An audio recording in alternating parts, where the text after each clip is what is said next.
कर्णेभिः शृणुयाम देवाः भद्रं पश्येमाक्षभिर्यजत्राः स्थिरैरङ्गैस्तुष्टुवांसस्तनूभिः व्यशेम देवहितं यदायुः स्वस्ति न इन्द्रो वृद्धस्रवाः स्वस्ति नः पूषा विश्ववेदाः स्वस्ति नस्तार्क्ष्यो अरिष्टनेमिः स्वस्ति नो बृहस्पतिर्दधातु। ओम शांति शांति शांतिः। दिव्योऽयमूर्तः पुरुषः सबायाभ्यन्तरो ह्यजः अप्राणो ह्यमना शुभ्रः यक्षरात् परतः परः। दिव्योऽयमूर्तः पुरुषः सबायाभ्यन्तरो ह्यजः अप्राणो ह्यमना शुभ्रः यक्षरात् परतः परः। श्रुति माता हम सब साधकों को ध्यान करने के लिए मानो कि कुछ शब्द देती है। इस शब्द के सहारे हम अपनी ओर देखें और ये शब्द कहाँ जाकर घटते हैं, इन शब्दों का अर्थ क्या है, ये हम देखें। एक तो होता है शाब्दिक अर्थ और एक होता है वास्तविक अर्थ। वास्तविक अर्थ मतलब वह वस्तु। पुस्तक ये एक शब्द है। इस शब्द के अनेक पर्यायवाची हो सकते हैं। बुक है, किताब है, ग्रंथ है, लेकिन उस पुस्तक शब्द का वास्तविक अर्थ क्या है, तो वो वस्तु जिसको हम हाथ में लेकर पढ़ते हैं। ऐसे ही यहां पर ये जो शब्द दिए है दिव्य, तो व्याकरण के अनुसार तो उसका अर्थ हमने देख लिया। तीन तीन अर्थ यहां बता दिए, लेकिन ये किसके नाम है, दिव्य किसको कहा जा रहा है? तो यहां श्रुति के लिए ये आपको ही कहा जा रहा है। ये मैं के नाम है, शुद्ध मैं के नाम है, शुद्ध अहम के नाम है। इसको पुनः पुनः श्रुति ने अक्षर शब्द से उल्लेखित किया, संकेत किया। तो दिव्य का अर्थ हमने देखा कि जो चेतन है, जो दृश्य के संदर्भ में दृष्टा है, जो प्रकाशक है, सब वृत्तियों को प्रकाशित करने वाला। चैतन्य में ही यह सामर्थ्य है कि वह वस्तु वृत्ति का ज्ञान कराए। वृत्ति स्वयं में ये सामर्थ्य नहीं रखती। शरीर स्वयं में समर्थ नहीं है कि वो अपना ज्ञान करा दे।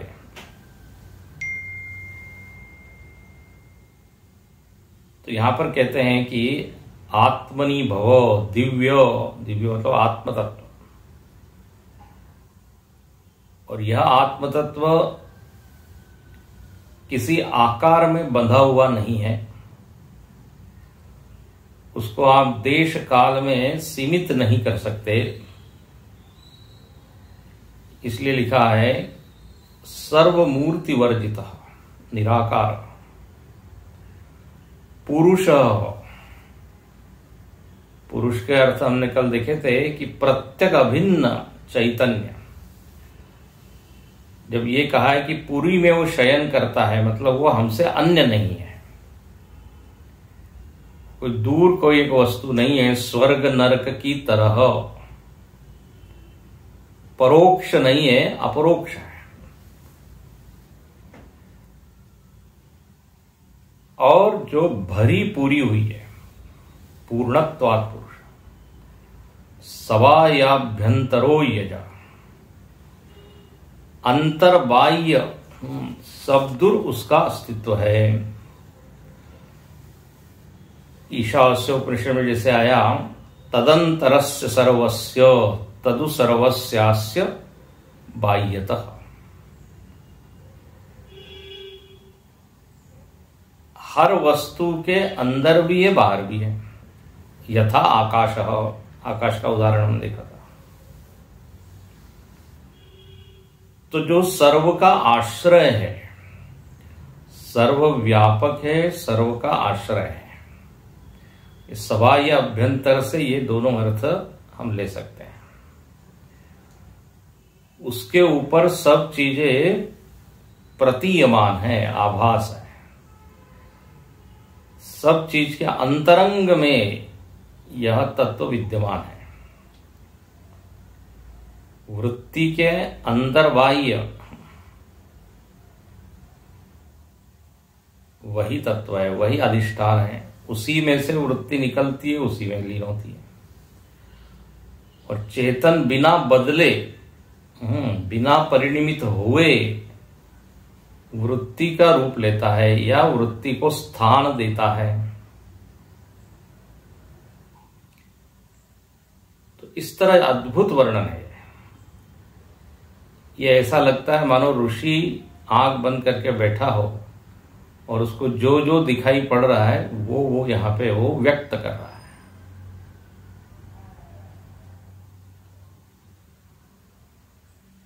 उपनिषद में आता है, यस्मिन् सर्वाणि भूतानि आत्मैवाभूत विजानता। सब भूतों में वो है ना, ईशावास्य उपनिषद में, यस्तु सर्वेषु भूतेषु, सारे भूतों में है, भूत उसमें है।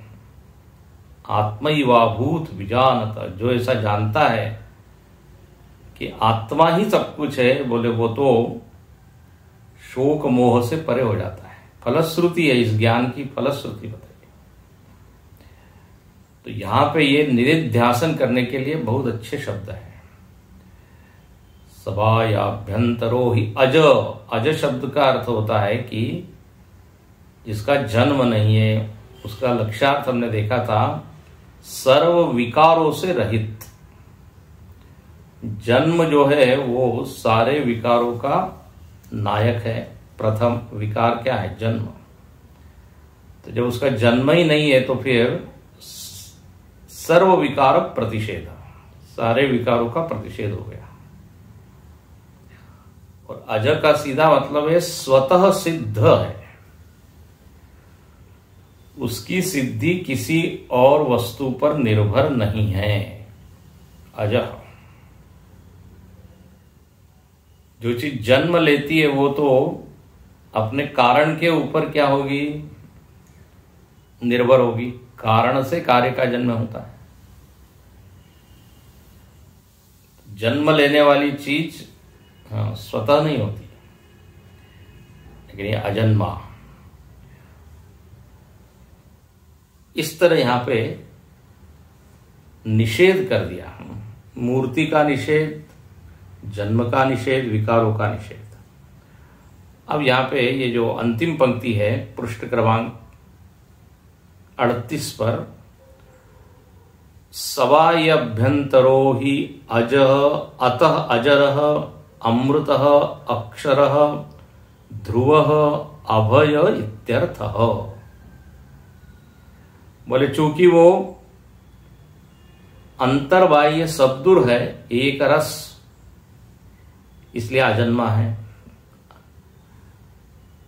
अतः अजरः, अजर मतलब जो बूढ़ा नहीं होता, जरा अवस्था उसमें नहीं है। आत्मा का कोई क्लब नहीं है। हाँ, ज्येष्ठ नागरिक संघ या वरिष्ठ नागरिक संघ, सीनियर सिटीजन, वो जरा अवस्था है ही नहीं उसमें। अजरः, और केवल जरावस्था नहीं, अमृतः, मरता भी नहीं है। अमृता, कोई निमित्त ही नहीं है जिसके कारण वो मरे। जैसे जन्म के लिए निमित्त चाहिए, मरण के लिए भी कोई निमित्त चाहिए ना। लोग कहते हैं इनका मरण हुआ क्यों, बोले ये बीमारी हो गई, ये क्या दुर्घटना हो गई। तो कोई ना कोई कारण होता है, उसके कारण अस्तित्व नष्ट हो जाता है, दिखता नहीं, नाश होता है। लेकिन यहां इस आत्मा को कौन मारेगा? अमृता अच्छेद्यो यमदायोयम अक्लेद्यो शोष्येव च नित्यम सर्वगतम। तो ऐसा गीता में बार बार ही आया। तो अमृतः अक्षरः, बस वही अक्षर है जिसकी चर्चा पीछे से आई है। तो यहां पे देखिए, श्रुति ने 2-3 शब्द दिए, भाष्यकार ने 3 शब्द और ऐड कर दिए, उसमें जोड़ दिए, अजर, अमृत, हाँ ये जोड़ दिए। और फिर आगे ध्रुव, चूंकि वो अक्षर है उसका नाश नहीं होता, इसलिए वो ध्रुव है। ध्रुव का मतलब होता है स्थिर है, हिलता नहीं है, चलन विचलन क्रिया ये सब उसमें नहीं है। ध्रुव, कूटस्थ वचलन ध्रुव। और इसका बहुत बढ़िया अर्थ अंत में किया, ध्रुव अभय इत्यर्थ। ये पंक्ति पूरी बहुत ही अच्छी है। यदि आत्म तत्व को इस रूप में हम जाने जिस रूप में श्रुति ने बताया, तो उसका अंतिम फल क्या होगा? ये फलितार्थ है कि वो हो जाएगा अभय।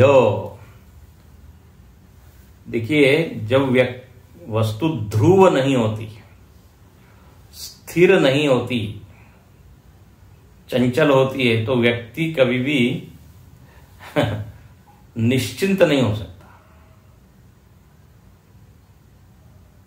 निर्भय नहीं हो सकता। अध्रुव को पाकर कोई चैन की नींद सोवे नहीं होगा। जिसको ये बताया गया कि कल आपको यहां से निकाल दिया जाएगा, या जो धन है वो चला जाएगा, जो भी आश्रय है, आधार है, वो यदि जाने वाले हो, टूटने वाले हो, तो अभय हो सकता है व्यक्ति। तो एकमात्र स्थान है जो व्यक्ति को निर्भय बनाएगा, वो है आत्मस्थान, आत्मज्ञान। इसलिए जनक महाराज को कहा, अभयम वै जनक प्राप्तोसी। जब उनको ज्ञान हुआ तो उनको यही कहा, तुम अब निर्भयता को प्राप्त हो गए, अब तुमको किसी से डरने की जरूरत नहीं है, कोई तुम्हारा बाल भी बांका नहीं कर सकता।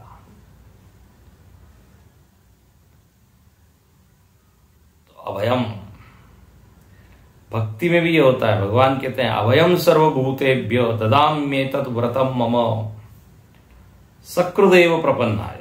एक बार भगवान कहते, कोई बोल दे कि मैं तेरा हूं, मैं तुम्हारा हूं, तो मैं उसको ऐसी शरण देता हूं कि फिर उसको डरने की कोई जरूरत ही नहीं है। तो यही बात ज्ञान की दृष्टि से भी सिद्ध है।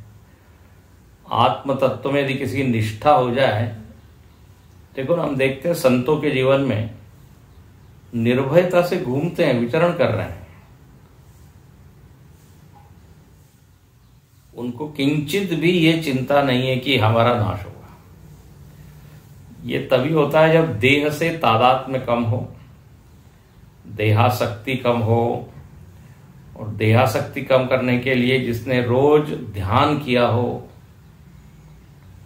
रोज चिंतन किया हो, तभी ये सब चीजें जीवन में सिद्ध होती है। तो ध्रुव अभय इत्यर्थ। अब अगली पंक्ति में आते हैं। पहली पंक्ति के ऊपर हो गया भाष्य। अब अप्राणो ह्यमना शुभ्र अब इसके ऊपर लिखते हैं भाषा।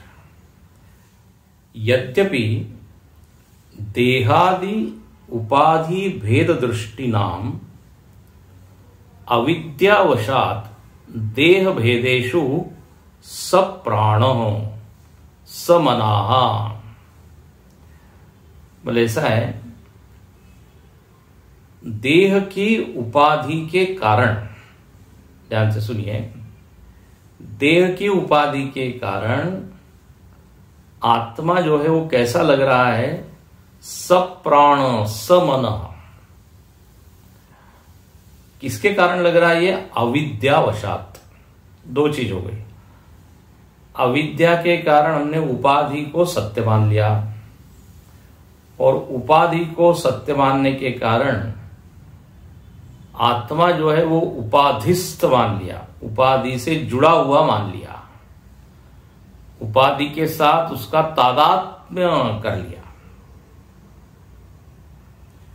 तो हम क्या बोलते हैं? प्राण मेरे हैं, मन मेरा है, शरीर मेरा है। इसको कहते हैं संसर्गाध्यास। संसर्ग अध्यास, पास में रहने के कारण उनका अध्यास हमने अपने ऊपर कर लिया, और आत्मा को ही प्राण वाला मन वाला बना दिया। इसलिए हम सब कहते हैं कि प्राण मेरा है, मन मेरा है। उसमें जो पृथकत्व है वो हम नहीं देख पाते, अविद्यावशात। यहां भाष्यकार लिखते हैं।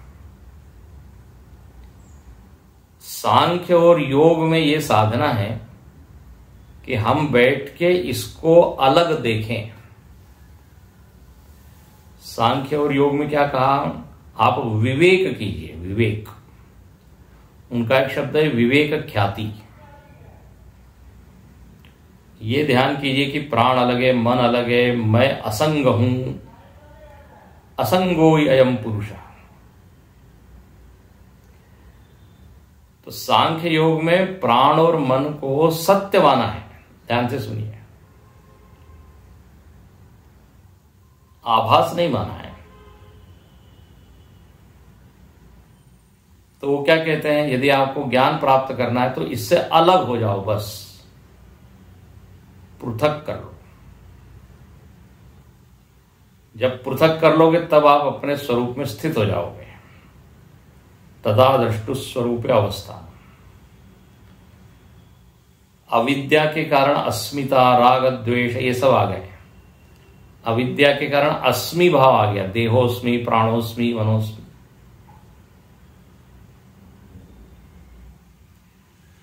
लेकिन वेदांत क्या कह रहा है?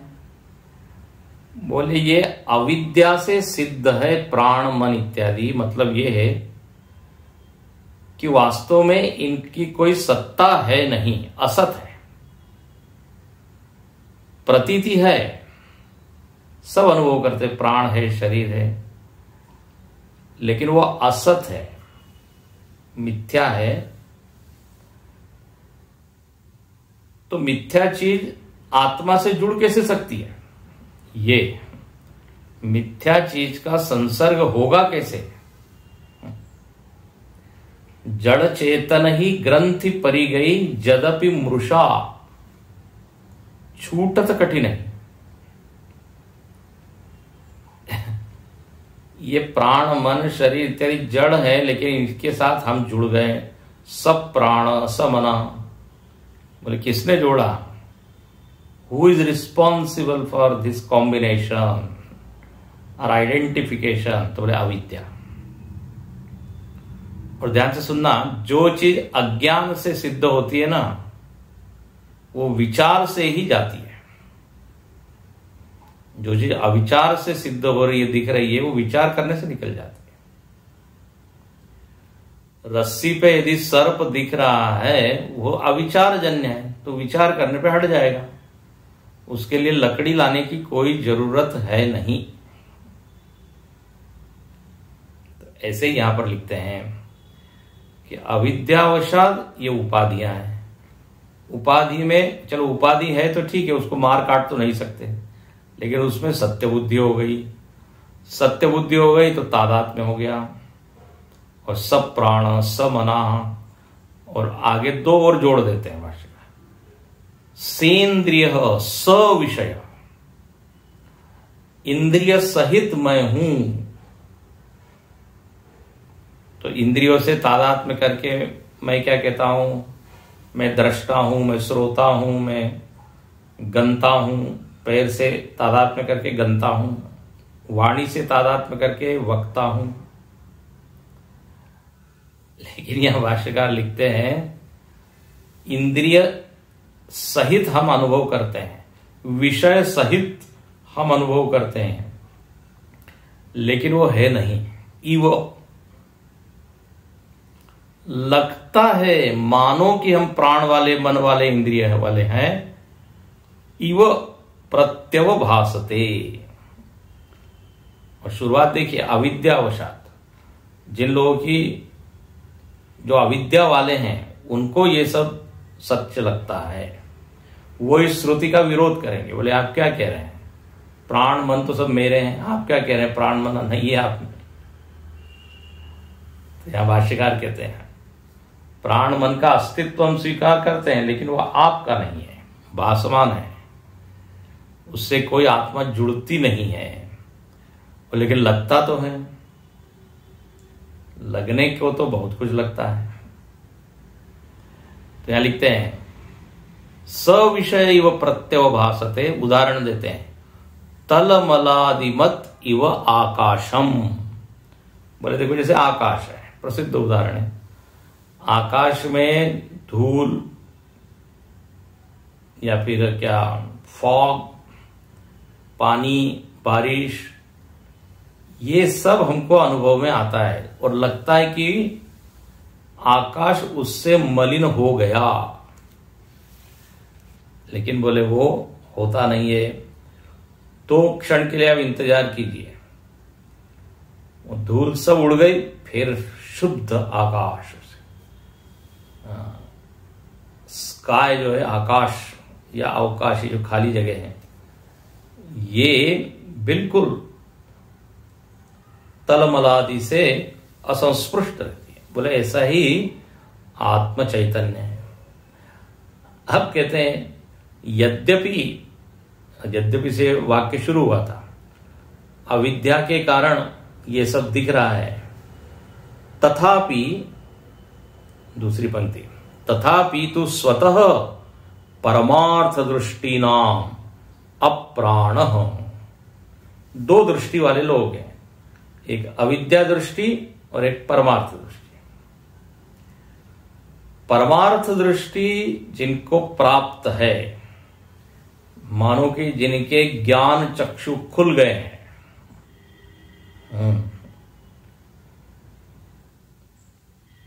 इसके अंदर आता है ना उन्मीलितम, गुरु स्तोत्र में, कि जिनकी आंखें खुल गई है, वो जो है, खोलने वाला कौन है, गुरु। तो उनकी दृष्टि में क्या है, अप्राण, वो बिल्कुल सही बोलेंगे। जब श्रुति कहती है आप प्राण रहित हो, बोले बिल्कुल आप सही कह रही है माता जी, हमारे में कोई प्राण है नहीं। कॉन्शियसनेस इज नॉट प्राण, चैतन्य में प्राण नहीं है, प्राण से जुड़ा नहीं है, अप्राण। अप्राण का अर्थ करते हैं अविद्यमान, आत्मा में प्राण विद्यमान नहीं है। बोले अच्छा, प्राण शब्द का आपने उच्चारण किया ही है, तो ये प्राण होता क्या है, थोड़ा इसका भी परिचय करा दीजिए, तब फिर हम देखेंगे कि हम में प्राण है कि नहीं, आत्मा में प्राण है कि नहीं। पहले बताइए प्राण का अर्थ क्या होता है। तो कहते हैं क्रिया शक्ति भेदवान, जो क्रिया शक्ति के द्वारा अनुभव में आता है, और क्रिया शक्ति के अनेक भेद है। इसका अर्थ क्या है, प्राण वो चीज है जो क्रियात्मक है, क्रिया रूप जिसमें एक्टिविटी है, और उसके भेद है, भेदवान, प्राण, अपान, व्यान, उदान, समान। क्रुकल, देवदत्त, धनंजय वगैरह उपप्राण, 5 मुख्य प्राण, 5 उपप्राण। तो ये सब प्राण क्रिया रूप है। ये रजोगुण से बने हुए हैं, राजसिक अंश से बने हुए हैं, पंच महाभूतों के राजसिक अंश से। तो ये क्रियावान है। चलनात्मक वायु, प्राण का सीधा परिचय क्या होता है? प्राण किस रूप में हमको सीधे सीधे अनुभव में आता है? तो बोले वायु रूप में। हम जो श्वास लेते हैं, छोड़ते हैं, हाँ, तो लोग कहते हैं इनके प्राण अभी चल रहे हैं, श्वास का आवागमन हो रहा है, मतलब प्राण अभी जीवित है। तो मुख्य प्राण इसको कहते हैं। प्राणायाम में भी हम इसी प्राण का नियमन करते हैं। अपान और व्यान और उदान और समान, उसके ऊपर तो अपना कोई नियंत्रण है नहीं। वो तो शास्त्र बताते हैं तो मालूम होता है ये सब भी है। लेकिन हाँ, ये जो श्वास वाला जो है प्राण का एक भाग, एक उसकी क्रिया कहिए, वो स्पष्ट है। तो बोले ये प्राण चलनात्मक है, वायु रूप है, शक्ति रूप है। लेकिन आत्मा इस तरह नहीं है, इन गुणों से युक्त नहीं। कई बार कई लोग आत्मा और प्राण को एक ही कर देते हैं। इस विषय को कई बार हमने उठाया है और पीछे प्रवचनों में ये विषय आया भी है। प्राण क्रिया रूप होता है, प्राण में जड़ता है, शक्ति है। वो पेट्रोल की तरह, जैसे पेट्रोल गाड़ी को शक्ति देता है, लेकिन पेट्रोल से गाड़ी चलती नहीं है यदि वहां पे ड्राइवर बैठा ना हो तो। पेट्रोल तो जड़ रूप है ना, उसको तो गाड़ी चलाना आती नहीं। हाँ, जो शक्ति चाहिए वो जरूर देगा वो, लेकिन उसको चलाने के लिए चेतन की जरूरत है। वो ड्राइवर है। नहीं तो बड़ा बढ़िया होता, बस पेट्रोल भर दिया, गाड़ी चल पड़ी। तो शक्ति रूपिणी है ये प्राण। क्या है? शक्ति रूप है। लेकिन आत्मा ज्ञान रूप है। तो अप्राण मतलब क्रिया इत्यादि उसमें नहीं है। यस्मिन न असौ प्राण। अच्छा, वैसे ही तथा अमनाहाम, अमनाह मन सहित आत्मा नहीं है, मतलब मन से जुड़ा हुआ नहीं है। आत्मा में मन नहीं है, अमना है, आत्मा अमना है। अमना मतलब क्या? फिर बताइए, पहले मन क्या है ये बताइए, फिर हम देखेंगे कि चैतन्य में मन है क्या।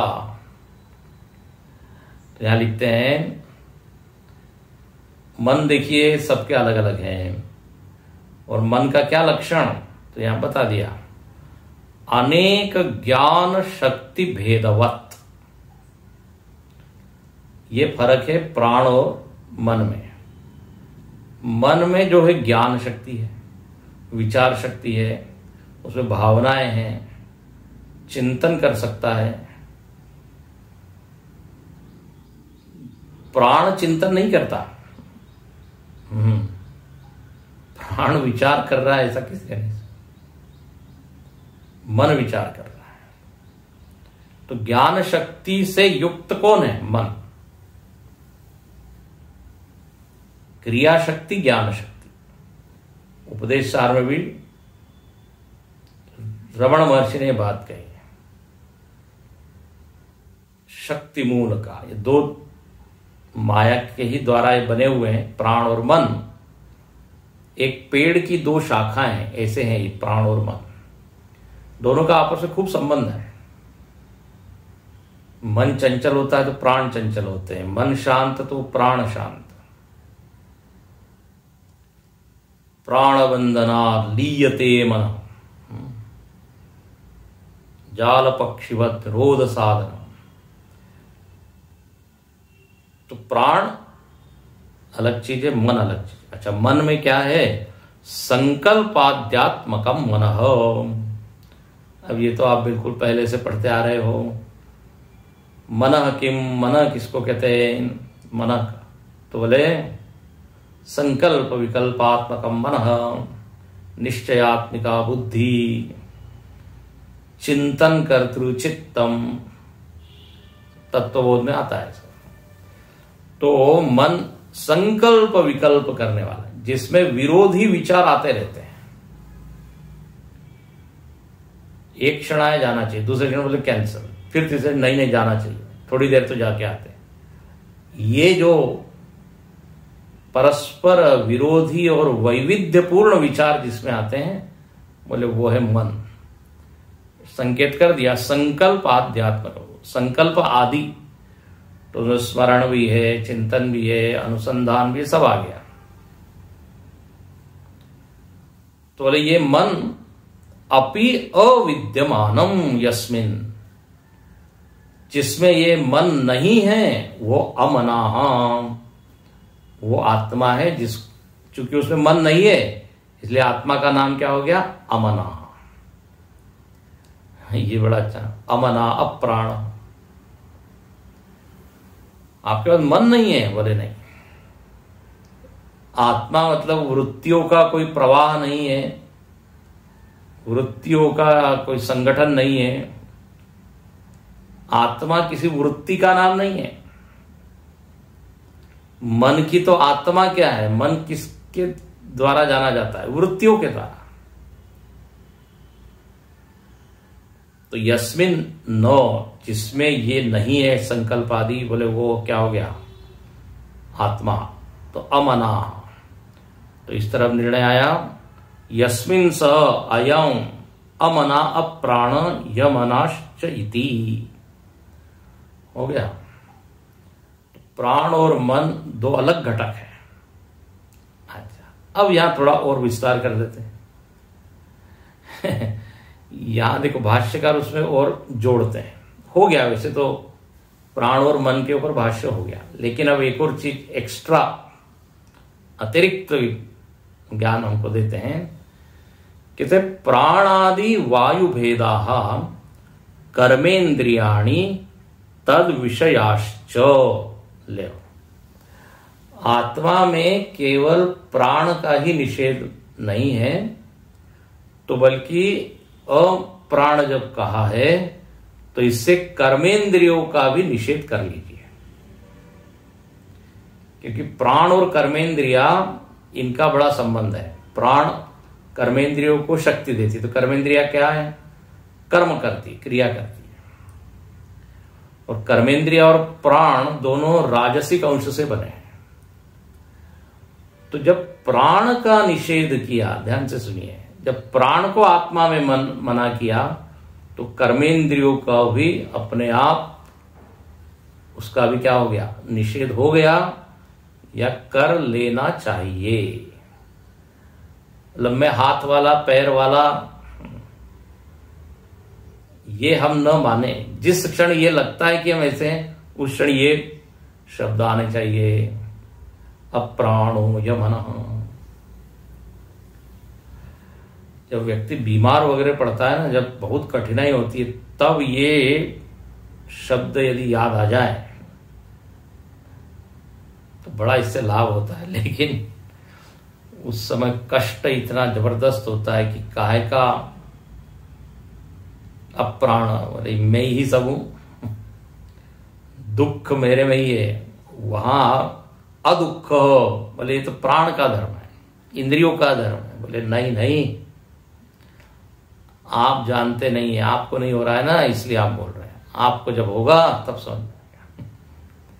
लेकिन बड़े बड़े ज्ञानी लोग इन्हीं शब्दों के द्वारा जो है अपने आप को शांत बनाए रखते हैं, सहन कर लेते हैं।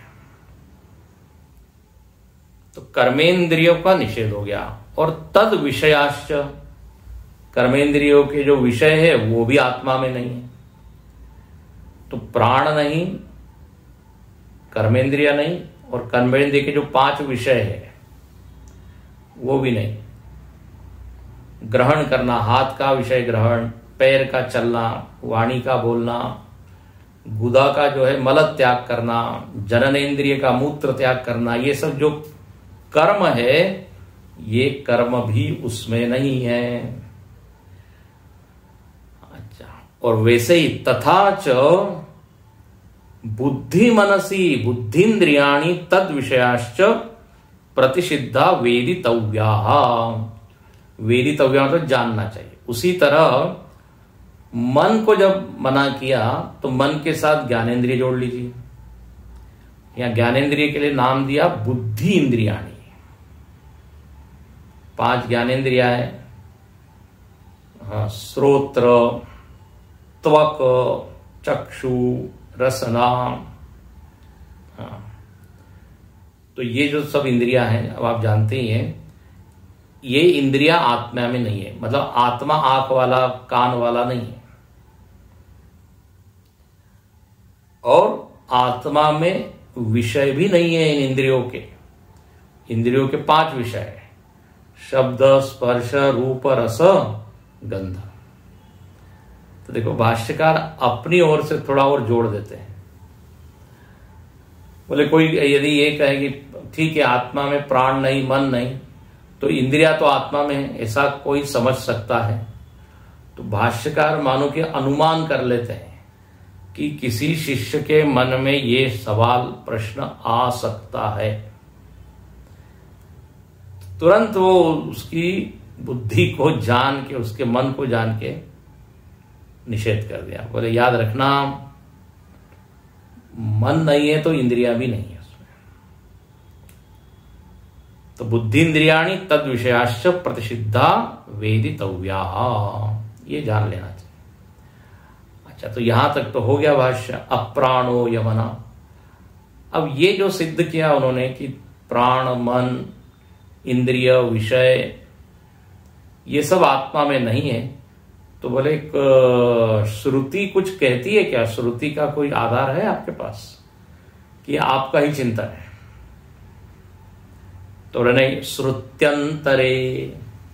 श्रुत्यंतरे एक श्रुति को हम बताते हैं, उस श्रुति में ये आया है। तथा च श्रुत्यंतरे, कौन सी श्रुति है?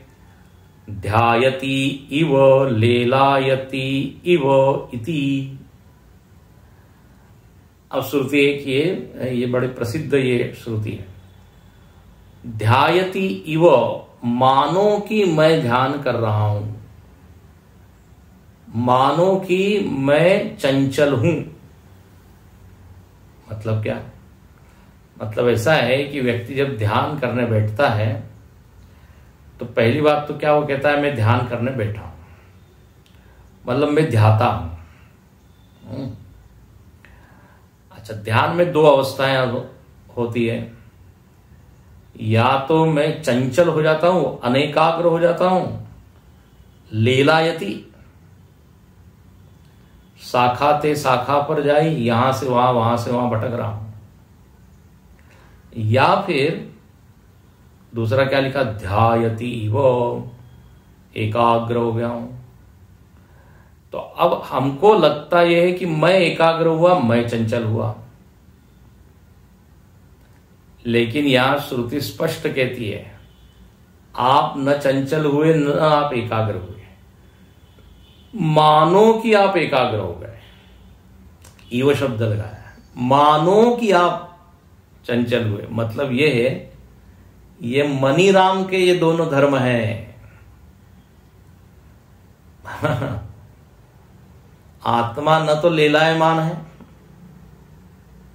न एकाग्र है, वो दोनों को देख रहा है, चंचल मन और स्थिर मन।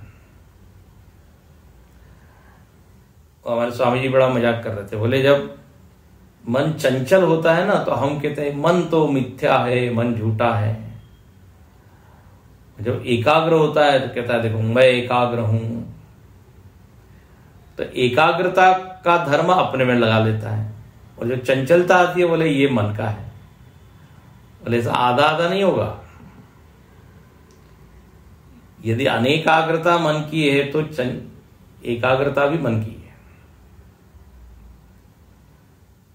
तो ध्यायति इव मतलब आप न ध्यान करते हो न चंचल होते हो, इव ऐसा लगता है। इससे क्या बता रहे हैं कि आप अमना है, श्रुति बता रही है। यदि आप मन वाले होते तो निश्चित ही मैं चंचल हूं, मैं स्थिर हूं, ये सब बात आती। तो इस तरह यहां पर भाष्यकार ने श्रुति का उद्धरण देके अपने मत को पुष्ट कर दिया। तो अप्राणो यमनाः, अब अगला शब्द शुभ्र, शुभ्र है। शुभ्र के ऊपर क्या लिखते हैं, यस्माच्च एवं प्रतिषिद्ध उपाधि द्वयः, चूंकि यहां पर उपाधि द्वय का प्रतिषेध हो गया। कौन सी दो उपाधि, प्राण और मन। तो इन दोनों की उपाधि का निषेध होने के कारण तस्मात् शुभ्र, इसलिए एक नया लक्षण सामने आया, और वो क्या, शुभ्र। शुभ्र का मतलब शुद्ध। शुद्ध का मतलब क्या होता है कि जिसमें और दूसरी कोई चीज मिली न हो, वो शुद्ध। कहते हैं प्योर घी है, उसमें डालडा घी मिला हुआ नहीं है। पेट्रोल में क्या मिट्टी का तेल नहीं मिला है, प्योर है। तो हर चीज में आजकल तो लोग क्या डाल देते हैं, वो अशुद्ध करते हैं।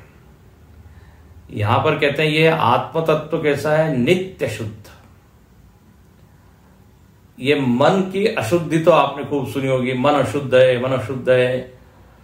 हाँ, वेदांत बार बार आता है, आत्मज्ञान की प्राप्ति के लिए अंतःकरण को शुद्ध करो। तो अंतःकरण में शुद्धि अशुद्धि को होती रहती है, इंद्रियों में शुद्धि अशुद्धि है, देह में है, स्वच्छ करना पड़ता है रोज। लेकिन आत्म तत्व कैसा है, बोले कोई उपाधि, जहां उपाधियां आ गई तो समझ लीजिए उपाधियों में जो मलिनता है वो मलिनता भी आ जाएगी। उपाधि कहते ही मलिनता आ गई। एक्चुअली सबसे अधिक अशुद्ध चीज जो भगवद गीता में भगवान ने कही वो है अज्ञान। नहि ज्ञानेन सदृशम पवित्रम यह विद्यते। यह अविद्या महारानी अशुद्ध है, उसने सारा अशुद्ध कर दिया। जीवन में सबसे मूल अशुद्धि वो है, उसी के कारण फिर कामना है, फिर ईर्ष्या है, फिर विकार है, फिर सब। तो आत्मा में कोई अविद्या नहीं, तो अविद्याजन्य कोई विकार नहीं, अविद्याजन्य कोई उपाधि नहीं। तो उपाधि में संश्लिष्ट जो अशुद्धियां हैं उससे आत्मा बचा हुआ है। तो शुद्ध हो, और ये अपना ही वर्णन है। ये सुन के बड़ा अच्छा लगता है, अरे वाह मैं शुद्ध हूं, नित्य शुद्ध बुद्ध मुक्त स्वभाव। इस तरह यहां पर अप्राणो यमना शुभ्र। अब अंतिम टुकड़ा रह गया, यक्षरात् परतः परः। अब इसके ऊपर भाष्य लिखते हैं। इतना सब होने के कारण अतः कितने लक्षण हो गए, 1 2 3 4 5 6 7। ये होने के कारण अतः भाष्यकार लिखते हैं, अतः अक्षर नाम अक्षराद नाम रूप बीज उपाधि लक्षित स्वरूपात सर्व कार्यकरण बीजत्वेन उपलक्ष्यमाणत्वात् परम तद उपाधि लक्षणम अव्याकृत आख्यम अक्षरम। इतना बड़ा वाक्य देखिए, सर्व विकार रेभ्यः तस्मात् परतः अक्षरात् परः निरुपाधिक पुरुष इत्यर्थ। 2 पंक्ति का एक वाक्य है, बहुत बड़ा वाक्य है। अब यहां पर कहा है, श्रुति ने कहा है अक्षर से परे पर पुरुष है, अक्षर से परे वो परम अक्षर है। तो अब ये व्याख्या मांगता है, बोले अक्षर से परे मतलब क्या? तो यहां भाष्यकार लिखते हैं, अब इसका अर्थ हम कल ही देखेंगे क्योंकि काफी उसमें विचार है, चिंतन है, आज थोड़ा जाना भी है। तो एक वाक्य बोल देते हैं, अतः अक्षरात् नाम रूप बीज उपाधि लक्षित स्वरूपात। देखो यहां पर ये अक्षर शब्द है, अक्षर से परे वो है। जब ये कहा है तो यहां पर जो अक्षर है उसका अर्थ है प्रकृति, पहले भी आया हुआ है। अव्याकृत अक्षर का अर्थ है जिसमें नाम रूप का बीज पड़ा हुआ है, इसलिए यहां लिखते हैं नाम रूप बीज उपलक्षित, जो नाम रूप के बीज के द्वारा उपलक्षित है, मतलब बताया जाता है। प्रकृति क्या है? तो बोले जिसमें ये जो प्रकट हुए नाम रूप उसका बीज है।